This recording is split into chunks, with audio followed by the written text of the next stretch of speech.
עכשיו בעצם, מה האפשרויות שיש לנו?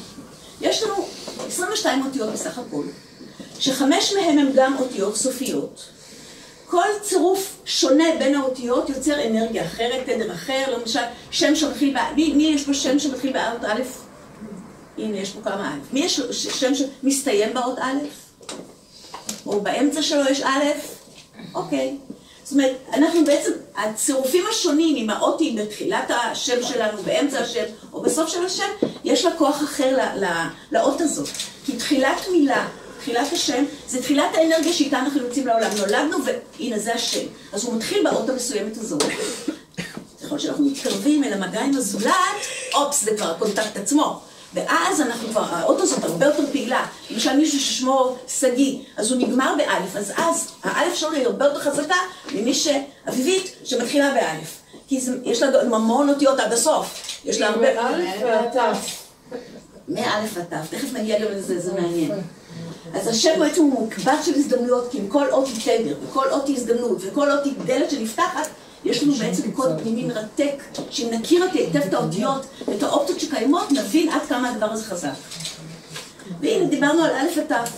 לא סתם כתוב אלוהים, בראשית ברא אלוהים את השמיים ואת הארץ. למה הוא לא אמר בראשית ברא אלוהים שמיים וארץ? למה הוא כתב את? כי מא' ות'. בדיוק בגלל זה. איך בודקים בעצם זרימה אנרגטית שנמצאת בתוך אות? כמובן שאנחנו לא נדבר על כל האותיות היום כי אי אפשר. אנחנו נדבר רק על א' ועל ת'. שאנחנו בעצם רואים את כניסת האנרגיה, היא נכנסת באלף מארבעה כיוונים. זאת אומרת, גם מלמעלה, מהכוחות העליונים, מהרוחניות, מהאינטלקט, גם מלמטה, מהשורשים, גם מהעבר שלנו, וגם מהעתיד, ממה שנפגוש. ואז מה שהוא בעצם מייצר מהאלף, להיות כמו שבשבת.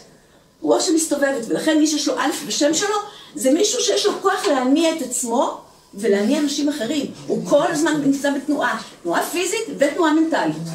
אז זה מאוד מתאים גם למנהיגים שיכולים להפעיל אנשים אחרים. האות ת' למשל היא אות שמדברת על האמת, על היציבות ועל האמת, וכניסת האנרגיה היא בעצם רק מהשורשים.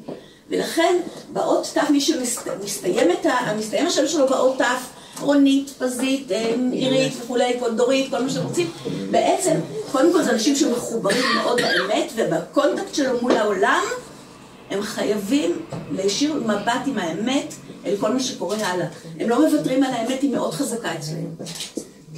מתי אנחנו מקבלים את השם שלנו? סביב הלידה. מי שקצת לפני, מי שקצת אחרי, ותמיד אנחנו אומרים, ההורים בחרו את השם של התינוק. בדרך כלל, נכון? לא. מי שבוחר את השם של התינוק, זה התינוק. מכיוון שזה DNA של הנשמה שלו, הוא היחידי שיודע מה מתאים לו.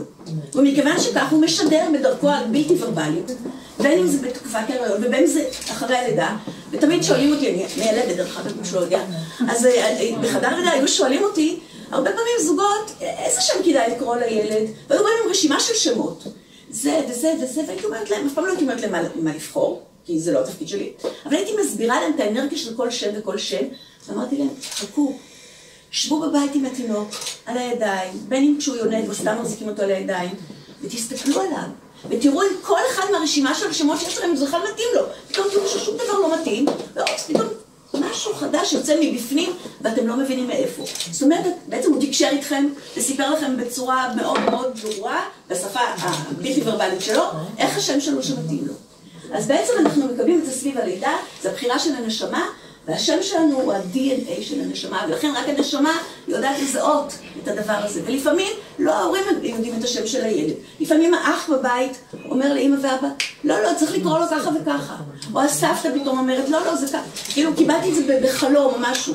וזה ממש ככה, זה כל כך חזק שאי אפשר, כשיודעים שזה זה. אוקיי?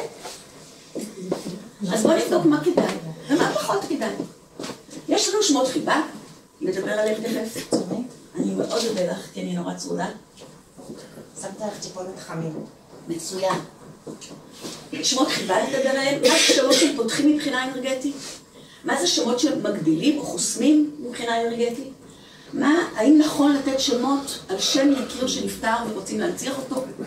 ועל החלפת שם, כי יש אנשים במהלך החיים שלא מחליפים את השם שלהם. מה קיצור שם?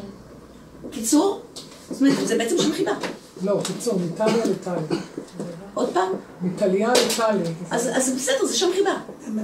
נעים מאוד להכיר, כן, יש פה טלי. אז בואו נדבר באמת קודם כל על שמות חיבה. ולא במקרה בחרתי בדמויות המפורסמות שלנו, בנימין נתניהו, יצחק הרצוג ומשה יעלון. ותראו את השמות. קודם כל, אמרנו שכל אות היא תבר. עכשיו, מה קרה בבנימין שהוא שינה את זה לביבי, או ששינו לו, לא יודעת, הוא תבר, מתישהו זה דבק בו? הוא ויתר על הנון, והוא ויתר על המם, והוא ויתר על הנון השנייה, הוא ויתר על אותיות מסוימות, ולקח את הבית י' בית י' פעמיים. כל האנרגיה שהוא נולד איתה, במציאות, ביום יום, איך שאנשים קוראים לו ואיך מכנים אותו, זה בכלל דבר אחר.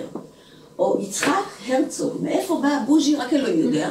באמת, לא ברור לי הסיפור הזה. אבל הוא ויתר, תראו על כמה אותיות, על צדיק ועל חטא ועל קוף בכלל, אין לו כמה שם שלו. אין לו בית בכלל. כן, ויתר על אותיות מסוימות, ולקח לעצמו אותיות אחרות. או השם בוגי, מה קשור בוגי למשה? בוגי זה בכלל, זה נשמע כמו ביבי, זה נשמע כמו תחילה של בדיחה, נכון? ביבי, בוז'י ובוגי נפגשו באיזה, זה נשמע כמו תחילה של בדיחה. אז מישהו יודע מי זאת חנה דרסן? בטח, אילנית. יפה. ומישהו יודע, נראה אתכם עכשיו, מישהו יודע מי זו סטפני ג'ואן אנג'לינה ג'רמנטובה? אנג'לינה ג'ולי? לא. ליידי גאגה. וואו. מי יודע, מה יודע? זה השמות חיבה שדפקו באנשים האלה, הם ויתרו על אותיות מסוימות, לקחו אותיות אחרות, ובעצם הם שינו את התדר שאיתו הם מהדהדים את עצמם אל העולם, שזה מאוד משמעותי.